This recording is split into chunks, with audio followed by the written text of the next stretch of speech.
ஆண்டவரும் இரட்சகருமாகிய இயேசு கிறிஸ்துவின் நாமத்தில் வாழ்த்துக்கள். இந்த நாளிலும் ரோமர் 8வது அதிகாரம் 28வது வசனத்திலிருந்து 30வது வசனம் வரையிலும் நாம் கற்றுக்கொள்ளலாம். அன்றியும் அவருடைய தீர்மானத்தின்படி அழைக்கப்பட்டவர்களாய் தேவனிடத்தில் அன்பு கூறுகிறவர்களுக்கு சகலமும் நன்மைக்கு ஏதுவாக நடக்கிறதென்று அறிந்திருக்கிறோம். தம்முடைய குமாரன் அநேக சகோதரருக்குள்ளே முதற் பேரானவராய் இருக்கும் பொருட்டு தேவன் எவர்களை முன்னறிந்தாரோ அவர்களை தமது குமாரனுடைய சாயலுக்கு ஒப்பாயிருப்பதற்கு முன்குறித்திருக்கிறார். எவர்களை முன்குறித்தாரோ அவர்களை அழைத்தும் இருக்கிறார். எவர்களை அழைத்தாரோ அவர்களை நீதிமான்களாக்கியும் இருக்கிறார். எவர்களை நீதிமான்களாக்கினாரோ அவர்களை மகிமைப்படுத்தியும் இருக்கிறார் என்று சொல்லி இங்கே பவுல் அப்போஸ்தலன் முன்குறித்தல் என்கிற தலைப்பின் கீழாக இந்த செய்தியை வழங்குகிறதை பார்க்கிறோம். அன்றியும் அவருடைய தீர்மானத்தின்படி அழைக்கப்பட்டவர்களாய், அதாவது அழைக்கப்பட்டவர்கள் தேவனிடத்தில் அன்பு கூறுகிறவர்கள், இவர்களுடைய வாழ்க்கையில் சகலமும் நன்மைக்கு ஏதுவாக நடக்கிறது என்று அறிந்திருக்கிறோம். அதாவது அன்பு கூறுகிறவர்கள் என்று சொல்லும் பொழுதும் அழைக்கப்பட்டவர்கள் என்று சொல்லும் பொழுதும் இந்த உலகத்தில் உள்ள அத்தனை விசுவாசிகளையும் குறிக்கக்கூடியதாக இருக்கிறது. யாருக்கோ கொஞ்சம் பேருக்கு பிரச்சனைகள் நடக்கும், போராட்டங்கள் நடக்கும், சகலமும் நன்மைக்கு ஏதுவாக நடக்கும் என்று அல்ல, எல்லாரிடத்திலும் சகலமும் நன்மைக்கு ஏதுவாக நடக்கிறது என்று சொல்லி, ஒருவேளை நடக்கலாம், இல்லை நடக்காமல் இருக்கலான்னு சொல்லி பவுல் அப்போஸ்தலன் இங்கே எழுதலை, அறிந்திருக்கிறோம் என்று சொல்லியே சொல்லுகிறார். 35வது வசனத்திலிருந்து 37வது வசனம் வரையிலும் சொல்லப்படுகிற பிரச்சனைகள் இந்த உலகத்தில் பரிசுத்தமாய் வாழ்கிறதற்கு அழைக்கப்பட்டவர்களாக தேவனிடத்தில் அன்பு கூறுகிறவர்களாக இருக்கிறவர்களுடைய வாழ்க்கையில் அது நடக்கும் என்று சொல்லித்தான் இங்கே சகலமும் நன்மைக்கு ஏதுவாக நடக்கிறது என்று எழுதிட்டு கீழே 35லிருந்து 39 வரையிலும் இருந்த பிரச்சனைகளை எழுதுகிறார். உமது நிமித்தம் எந்நேரமும் கொல்லப்படுகிறோம், அடிக்கப்படும் ஆடுகளைப் போல எண்ணப்படுகிறோம் என்று எழுதியிருக்கிறபடி நேரிட்டாலும் கிறிஸ்துவின் அன்பை விட்டு நம்மை பிரிப்பவன் யார்? உபத்திரவமோ, வியாகுலமோ, துன்பமோ, பசியோ, நிர்வாணமோ,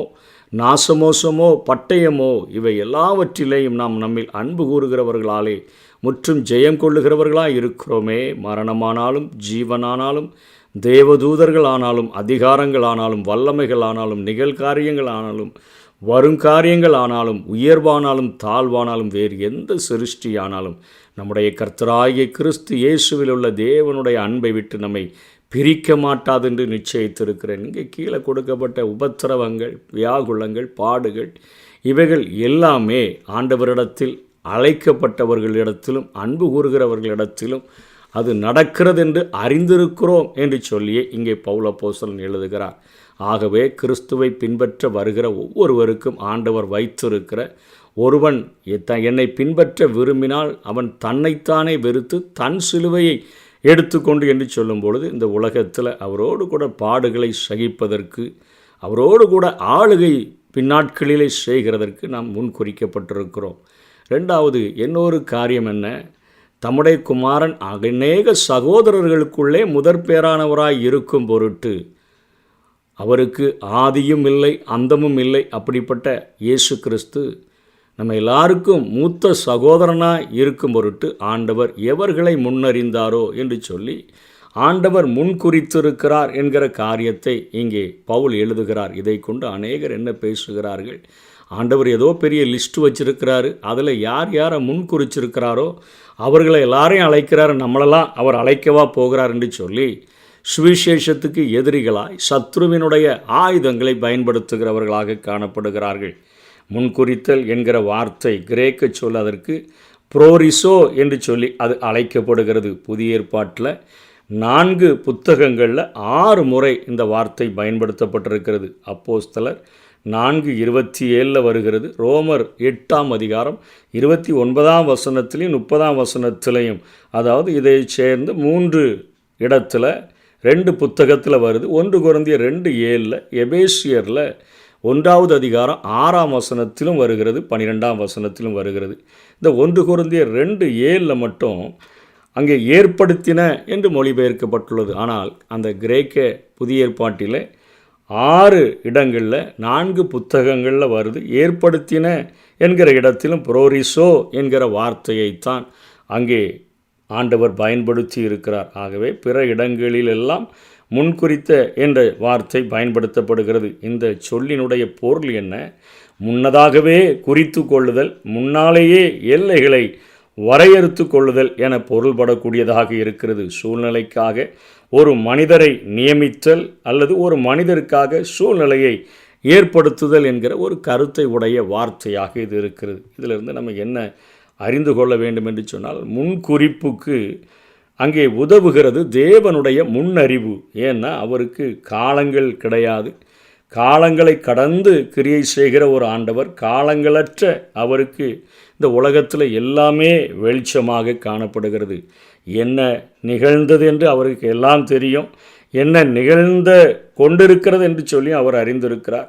என்ன நிகழும் என்பதையும் அவர் அறிந்திருக்கிறார். ஆகவே தான் தெரிந்தெடுத்த யூதாஸ் காரியோத்து தன்னை காட்டி கொடுப்பான் என்பதை முன் அறிந்திருந்ததை குறித்து நாம் வேதத்திலே பார்க்கிறோம். மற்றபடி வேண்டுமென்றே சிலரை ஜீவனுக்கென்றும் சிலரை அழிவுக்கென்றும் ஆண்டவர் இந்த உலகத்தில் சிருஷ்டிக்கலை. யார் கையிலையும் ஆண்டவர் ஒரு பெரிய பட்டியலை கொடுத்து இவர்களைத்தான் நான் தெரிந்து கொள்ளப் போகிறேன் என்று சொல்லி ஆண்டவர் சொல்லவும் இல்லை. எல்லா மனிதர்களை ஆண்டவர் சிருஷ்டிப்பதற்கான சித்தம் கொண்டு முதல்ல ஆதாம் ஏவாளை சிருஷ்டித்தார். அவர்களை ஏதேன் தோட்டத்தில் ஏனோதானோனி விடாமல் அவர்களை வைத்து அவர்களை பண்படுத்தவும் காக்கவும் செய்கிற ஒரு வேலையை கொடுத்திருந்தார். அவர்களை மகிமையினால் நிறைத்திருந்தால் தேவ பிரசன்னத்தை இந்த உலகத்தில் கொண்டு வருகிற ஒரு மனிதனாக அவனை உருவாக்கி வைத்திருந்தார். ஆனால் அவன் அங்கே பாவம் செய்கிறதற்கு அவனுக்குள்ளாக இருந்த சுய விருப்பம், சுய சித்தம் மேலோங்கின பொழுது அங்கே வீழ்ச்சி அனுமதிக்கப்பட்டதை நாம் பார்க்கிறோம். அனைத்து மனிதனுக்குமான ரட்சிப்பையும் தீத்து 2:11 சொன்னபடி அங்கே பிதாவானவர் இயேசுவை கொண்டு ஏற்படுத்துகிறார். அந்த இயேசு கிறிஸ்துவை விசுவாசிக்கிறவர்களை அவர் தெரிந்தெடுக்கிறார். விசுவாசியாதவர்களை தள்ளிவிட தீர்மானித்தார். ஒவ்வொரு மனிதனுக்குள்ளாகவும் சுய விருப்பம் இருக்குது. ஆண்டவர் எல்லாருக்கும் அழைப்பு கொடுக்கிறார். திருமண வீட்டிற்கு அழைப்பு பெற்றவர்கள் அநேகர் அங்கே நான் ஒரு வயலை கொண்டேன், ஒரு ஏர்மாடை வாங்கிட்டேன், நான் இப்போ தான் திருமணம் முடிஞ்சிருக்குது அதனால் வரக்கூடாது என்று சொல்லி சாக்கு போக்கு சொல்லி விசுவாசியாதவர்களை தேவன் தள்ளிவிட தீர்மானித்திருக்கிறார். அழைப்பை ஏற்றுக்கொண்டு அங்கே வருகிற எல்லாரையும் ஆண்டவர் ரட்சிக்க சித்தம் கொண்டார்.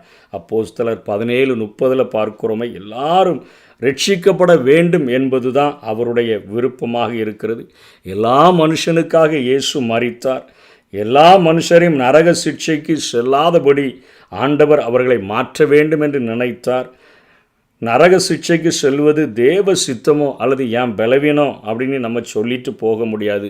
அது நம்முடைய தெரிந்தெடுப்பாக இருக்கிறது. அழைப்பை நாம் கனப்படுத்தி அநேக இடங்களுக்கு நமக்கு அழைப்பு கொடுக்கப்படுகிறது. விருப்பம் இருந்தால் போகிறோம், விருப்பம் இல்லைன்னா போகிறதில்ல. அதே போல தான் தேவன் எல்லா மனுஷரும் ரட்சிக்கப்படவும் சத்தியத்தை அறிகிற அறிவை அடையவும் அவர் சித்தமுள்ளவராய் இருக்கிறார், விருப்பமுள்ளவராய் இருக்கிறார், ஏக்கமுள்ளவராய் இருக்கிறார், பாரமுள்ளவராய் இருக்கிறார்.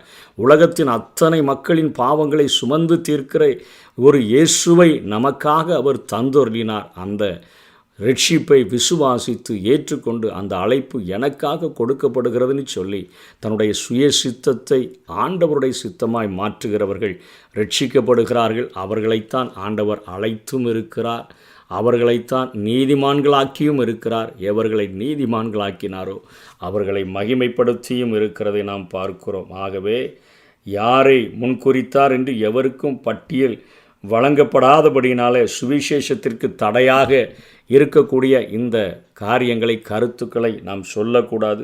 ஆவேசத்துடன் சுவிசேஷம் அறிவிப்பதே ஆண்டவரின் பணியாளர்களாக இருக்கக்கூடியவர்களின் பிரதான நோக்கமாக இருக்கிறது என்று சொல்லி ஆண்டவருக்காக எப்படியாகிலும் ஒரு சிலரை ரட்சிப்பதற்கு நான் எல்லாருக்கும் எல்லாமானேன் என்று சொல்லி சுவிசேஷ பணியை செய்வோம். கர்த்தர் தாமே நம்மை ஆசீர்வதிப்பாராக.